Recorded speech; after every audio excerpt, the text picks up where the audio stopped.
What I'm going to tell you is basically true. I may have some of the details wrong, okay? But if you're a speaker, there's an old saying that you have to get, and that is, don't let the facts get in the way of a good story. So I'm going to tell you a good story, and whether it's totally factual, I'm not really sure. But I want to tell you the story of the old hound dog.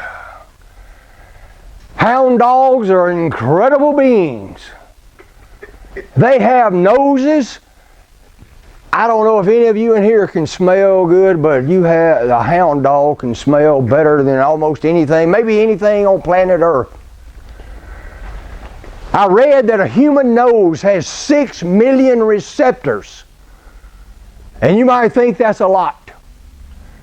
But a hound dog has 300 million receptors.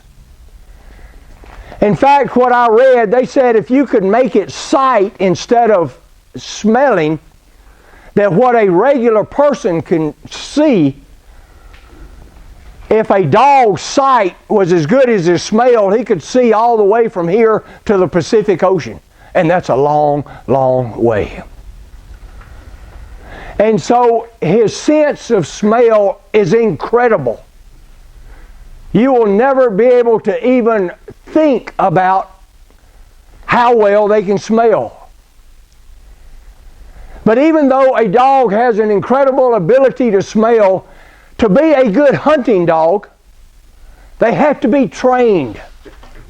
And they have to be trained to be able to stay on a certain scent, to stay on the trail.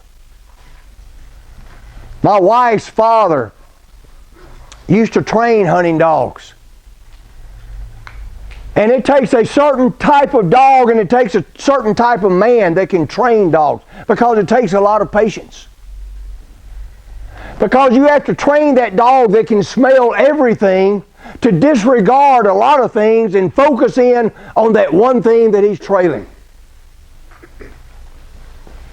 And my father-in-law, he told one time of a story of a hound dog that he had so much potential and he loved, but he was a terrible hunting dog because he just could not stay on the trail. He said one time he was out hunting and they let him go and the dog starts running and he was on the trail of a fox.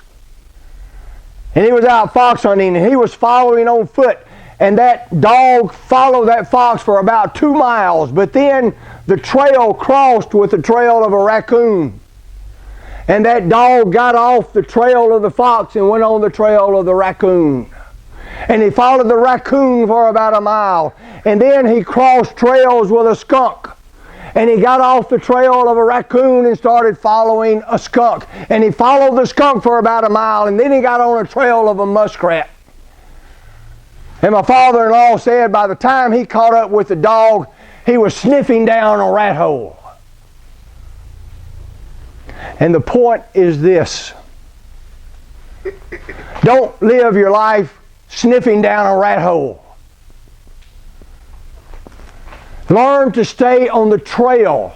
And the trail I'm talking to you about is the trail of success. There is a trail you have to follow to be successful in your relationships. There is a trail you have to follow to be successful in your vocation, to be successful in life.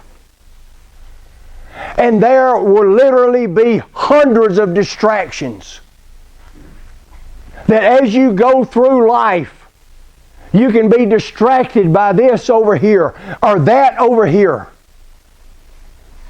And there are many people that get so distracted on things that don't really matter. They lose the trail. And they wind up sniffing down a rat hole. They wind up losing their family. They wind up never really accomplishing much with their vocation.